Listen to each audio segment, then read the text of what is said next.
So guys, and welcome back to Excel Academy. So here I am with the second last topic from the basic principles as part of the Wilson Walker summary series. So guys, अब तक हम लोग assessment of precision, accuracy, confidence interval, confidence limit ये सब पढ़ रहे थे. And we have also seen numericals like based on these assessment, like how to calculate the precision or how to calculate the standard deviation, coefficient of variance, etc. Right? So in this topic today, we are going to talk about the calibration method. तो अब तक हमने ये देखा था कि कौन सा मेथड यूज करना चाहिए, how to assess like which method is good. Now we are going to calibrate the method which we are interested to use. So quantitative biochemical analysis often involve the use of a calibration curve produced by the use of known amount of the analyte. यानी कि एक तरह से जो standard रहता है वो आपका रेडी रहता है, ठीक है. उस पे बेस आप अपना मेथड जो है वो आप उसको स्टैंडर्ड ग्राफ बनाते हो या कैलिब्रेट करते हो. So calibration curve is a record of the measurement. Either it can be absorbance, peak, area, etc., which is produced by the analytical procedure in response to a range of known quantities of the standard analyte. तो यहाँ पे already हमें सब कुछ मालूम है. For example मैं आपको यहाँ पे ऐसे एक एग्जाम्पल की तरह से समझाती हूँ. So when we do gel filtration chromatography, ठीक है guys, so we need to know the void volume of that column.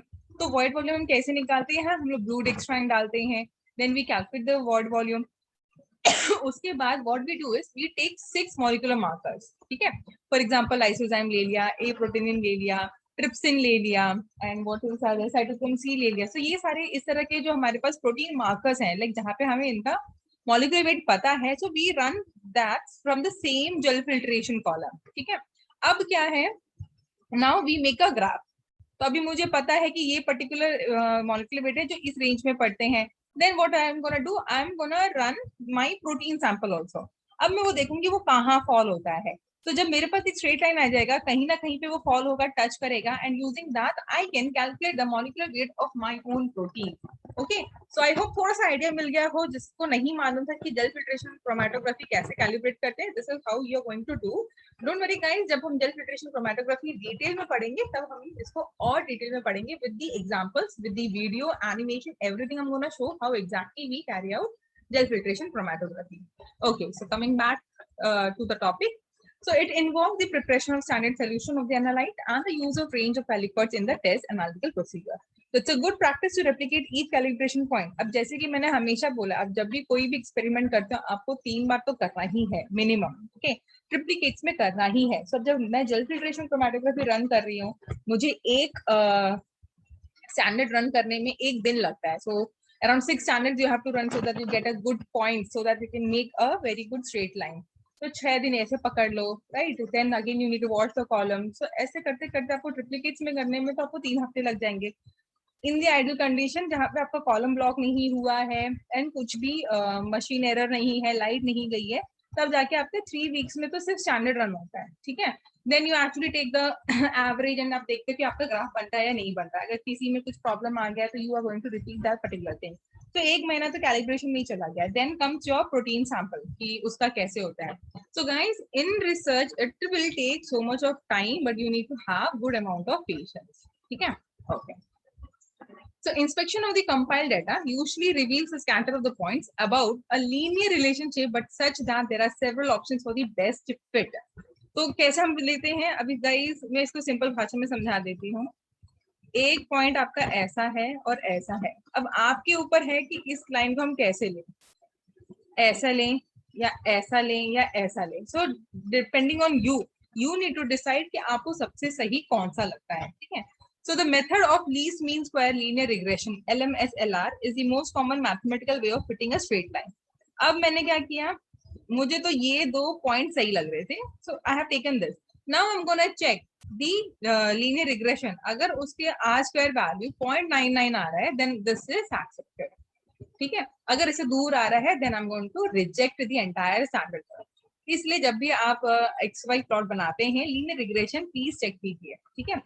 और उसका R स्क्वायर वैल्यू जो है आपका 0.99 होना चाहिए. 0.97 तक भी ठीक है.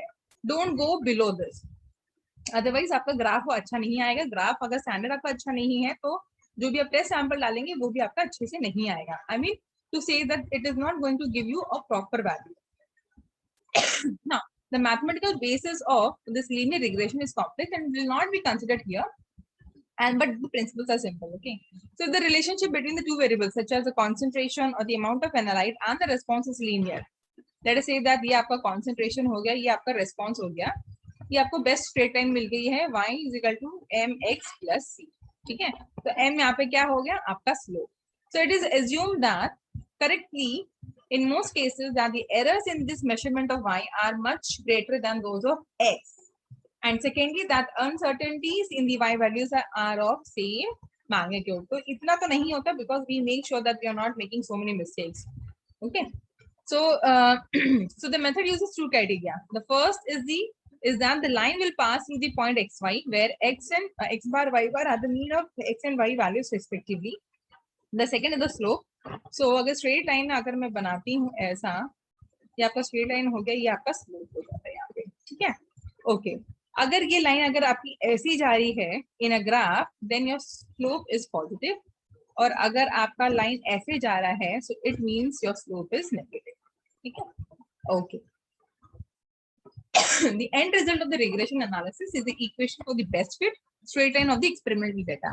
So guys, this you can do in the Excel also. MS Excel आप आराम से कर सकते हैं. This is then used to construct the calibration curve and subsequently to analyze the test samples. ठीक है. So as I said, R square value आपको check करना होता है. यहाँ पे फिर भी 95% confidence बोला है. It means that you can go till 0.95, but from the experience, from the research experience, I'm saying don't go till 0.95 also. 0.97 तक ही जाना. Otherwise, see, पहली बोल दिया, अगर आपका एक महीने का काम अगर वर्थ नहीं है, then आगे आप जो भी करोगे साल भर का काम, वो सब आपका गलत हो जाएगा.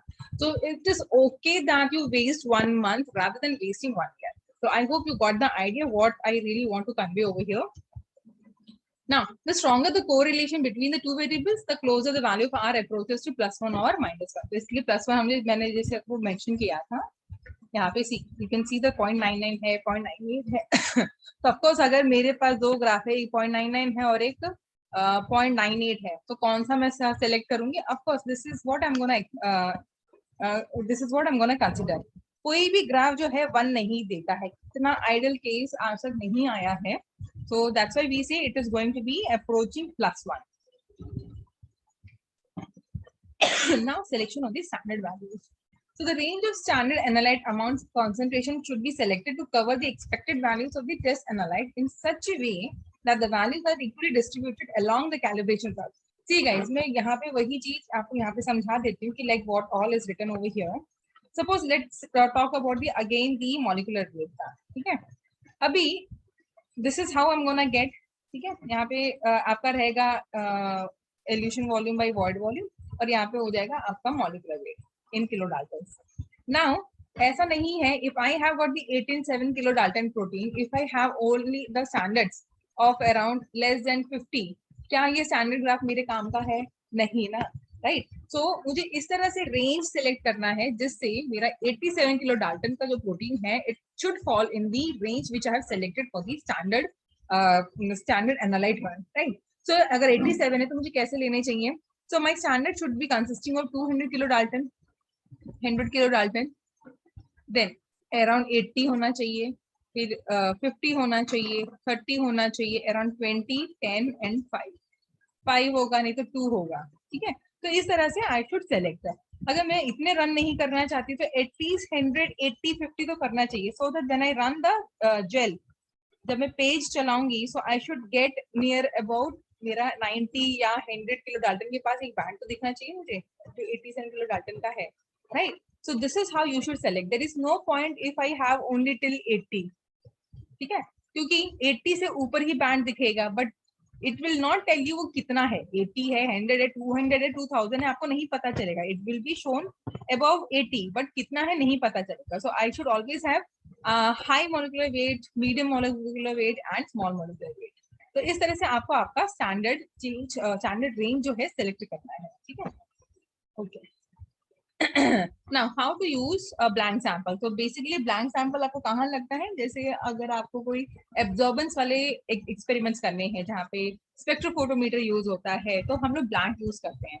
फॉर एग्जाम्पल अगर आप फ्लूरेसेंस ले रहे हैं, किसी प्रोटीन का फ्लूरेसेंस चेक कर रहे हो, ठीक है, लेट्स टॉक अबाउट फ्लूरेसेंस. अब प्रोटीन मैंने किस में डिसॉल्व किया है? मेरे बफर में. जिसका पीएच जो रेंज होगा 6.8 से लेके 7.2 के बीच में रहेगा, बिकॉज मोस्टली फिजियोलॉजिकल पीएच में आपके प्रोटीन जो रहते हैं स्टेबल रहते हैं। ओके, अब मेरा प्रोटीन जो है मैंने उसको बफर में सॉल्वलाइज किया है, तो यहाँ पे मेरा ब्लैंक सैंपल क्या होना चाहिए, only buffer of the same pH, same composition, but without any protein. तो मैं सबसे पहले क्या करूंगी, इस बफर की रीडिंग लूंगी, like how much absorbance it is coming. अगर इसका एब्जॉर्बेंस सपोज 0.05 है और मेरे प्रोटीन का जो एब्जॉर्बेंस है 1.25 आ रहा है, तो टोटल मुझे कितना मिलना चाहिए, the actual absorbance of my protein, it is going to be 1.025 minus 0.05, तो जितना भी वैल्यू होगा वो आपका एक्चुअल प्रोटीन का एब्जॉर्बेंस होगा।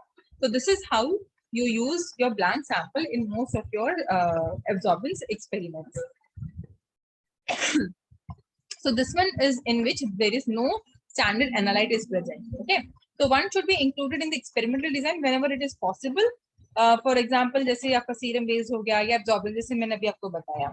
So this may be achieved automatically in spectrophotometry measurements by the use of double beam spectrophotometer in which the blank sample is placed in the reference cell. अब double beam spectrophotometer में क्या रहता है, you have got the two chamber where you can put your sample. एक में आप क्या करोगे, ब्लैंक डालोगे, ठीक है, और एक में आप अपना टेस्ट सैंपल डालोगे। तो जो बीम है यहाँ पर आएगी, यहाँ पर आएगी, और इन दोनों का आपको जो डिफरेंस होगा वो देगा। तो इसमें क्या होगा, every time you don't have to put your blank, ठीक है, एक बार आपने ब्लैंक डाल दिया, बस यहाँ पे आप अपना टेस्ट सैंपल चेंज करते जाओ, और जो रीडिंग आएगी उसकी डिफरेंस में आएगी, तो आपको अलग से डिफरेंस निकालने की जरूरत नहीं पड़ेगी, जो भी रीडिंग आएगी वो आपका एक्चुअल प्रोटीन सैंपल का रीडिंग होगा। तो take that reading and then carry out your work, ठीक है, बस थोड़ा सा कैलकुलेशन जो करना पड़ता है वो अब नहीं करना पड़ेगा। Now shape of the curve, so basically हम ये एज्यूम लिख के चलते हैं कि हमारा जो कैलिब्रेशन कर्व है वो लीनियर ही आना चाहिए। ये सिर्फ उसी केस में ट्रू है जहां पे आपको लाइन स्ट्रेट लाइन मिलता है, ठीक है। So it shouldn't be assumed that all the calibration curves are linear. For example, if you talk about your enzyme kinetics, right? If I am making a Michaelis-Menten equation, तो मेरा जो graph है वो कुछ ऐसा आना चाहिए जो स्टैंडर्ड प्रोटीन का सैंपल रहेगा, ऐसा आना चाहिए, right? Or if I'm taking line Weaver work plot, then I can expect a straight line. So they may be curved and best represented by quadratic equation like y is equal to ax square plus bx plus c, where a, b, c are constants or they may be the logarithmic. So जरूरी नहीं है कि हर बार आपको y is equal to mx plus c आए, ठीक है। There are chances that you might have a curve, कभी parabola मिलेगा, कभी हाइपरबोला मिलेगा, so depending on that you're going to have the difference in the equations. Now recalibrate. अभी why this recalibration is required? See guys, I'll tell you one thing. For example, when I joined the lab, so already the जो gel filtration columns रहते हैं वो आपके already calibrated रहते हैं, ठीक है। But once you are starting your experiment, right, when you are starting your experiment for your protein, आपका जो प्रोटीन है वो न्यू है, उसको पहले रन नहीं किया है, ठीक है।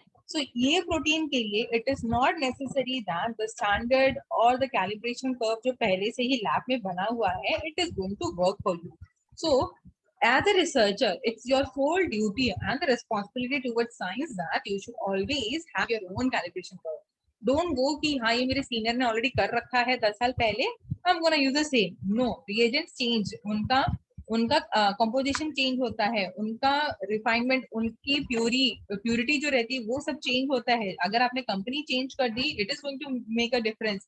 सबसे पहले आप सिग्मा से लेते थे, उसके बाद आप एसआरएल से ले रहे हो, उसके बाद आप थर्मो से ले रहे हो। So all these things are there which really matters in preparation of your calibration curve or the standard, ठीक है। So as a researcher, what you can do is whenever you start your own protein, ठीक है, on your research, not protein, कुछ भी काम हो, आप enzyme पे करो, डीएनए पे करो, ऑर्गेनिक इनऑर्गेनिक कंपाउंड्स पे करो, आप जो भी काम करो, what you can do is make your own standard, ठीक है, and make it such a way that at least for a year you can use it, okay. Now internal standards. An additional approach to the control of time-related minor changes in a calibration curve and the quantification of analyte in a test sample is used of an internal standard. So an ideal internal standard is a compound that has molecular structure or physical properties similar as similar as possible to the test analyte and which gives a similar response to the analytical method as the test analyte. Okay, so internal standard यहाँ पे क्या मतलब हुआ, जैसे कि मैं आपको again मेरे ही experience से समझाती हूँ. So already I was working on a protein of molecular weight of around 9 kilodalton. So जब मैंने लिटरेचर सर्च किया तो वहां पे मुझे सेम फैमिली से बिलोंग करता हुआ 9 kilodalton का एक प्रोटीन मिला. Because this protein was totally new, sequence available नहीं था, स्ट्रक्चर अवेलेबल नहीं था, कुछ भी अवेलेबल नहीं था, प्यूरिफिकेशन मेथड भी अवेलेबल नहीं था. But once I started doing and started learning the methods and from the literature survey, I came to know that from the same family there is a known protein of 9 kilodalton. ठीक है, and ये same family के हैं. So it is expected that this and this particular protein, this is 1 and 2, these might be having some similarities. तो इसका सब कुछ known था, तो इसके फिजिकल एंड केमिकल प्रॉपर्टीज को जब मैंने इस पे टेस्ट किया, so I found that they are similar. तो इस तरह से मैंने क्या किया, I took the advantage of this और these internal standards which are not being compromised. इस चीज को मैंने यूज किया and I did the characterization of this protein using the known internal standards of this particular protein. ठीक है, तो ऐसे ही आप और भी चीजों के साथ कर सकते हो, because you always need already a base आपको चाहिए, उसके बाद आप कुछ भी नया आप find out कर सकते हैं. ठीक है. So quite commonly the internal standard is a structural geometrical isomer of the test analyte. ये basically chemistry के point of view से बोला जा रहा है. A known fixed quantity of the standard is added to each test sample and analyzed. The resulting response जो रहेगा वो आपको calibration curve में बनाने में भी help करेगा. And yeah. So the curve therefore consists of a plot of the related response of the test analyte against the range of quantities of the analyte. आप channel की बात कर लो या अपने sample की बात कर लो, always the internal chemical physical properties of a particular analyte is going to improve. So जैसे कि मैंने बोला chemistry point of view से है, इसलिए liquid and gas chromatography में mainly इसको use करते हैं. So in such application, it is of course the essential that internal standard chromatographs are near to but distinct from the test analyte. Okay, so guys, this was all about internal standards. तो हमने थोड़ा सा chemistry point of view में बोला मैंने, और जो bio के बच्चे हैं उनको समझाने के लिए अपने experience से उसको समझाया है. So this is like something which you don't have to go through, but let's just once एक बार read कर लेते हैं कि Wilson Walker ने क्या किया इसमें. So if the analytical procedure involves preliminary sampling procedures such as solid phase extraction, it is important that known amount of the internal standard is introduced into the test sample at the early stage as possible and is therefore taken through the preliminary procedures. So this will ensure that any loss of the test analyte during these preliminary stages will be compensated by the identical losses to the internal standard. इसका क्या मतलब, जब आपको मालूम है कि internal standards में suppose ये पर्टिकुलर एक्सपेरिमेंट करते हुए कि इतना सैंपल मेरा लॉस हो जाएगा because of increase in temperature और pressure, same thing I can expect in my sample also. तो इस तरह से मुझे थोड़ा आइडिया रहेगा कि हाँ अगर मैंने ऐसा कुछ एक्सपेरिमेंट किया है then there might be a chance that it will also show the loss in the quantity or the quality whenever there is any increase in temperature or pressure. ठीक है, तो hope guys ये आपको lecture पसंद आया हो. So this was it, second last topic and one more topic is left and then probably I can say that the Wilson Walker का first chapter basic principle हमने खत्म किया है. So guys, thank you for watching this and अगर कोई भी doubt है तो please let me know through your comments. There is a Telegram channel also by the name Excel Academy, or you can write to me in the mail at Excel Academy @gmail.com. So guys, just let me know through your comments if any other further solutions are. Till then guys, take care.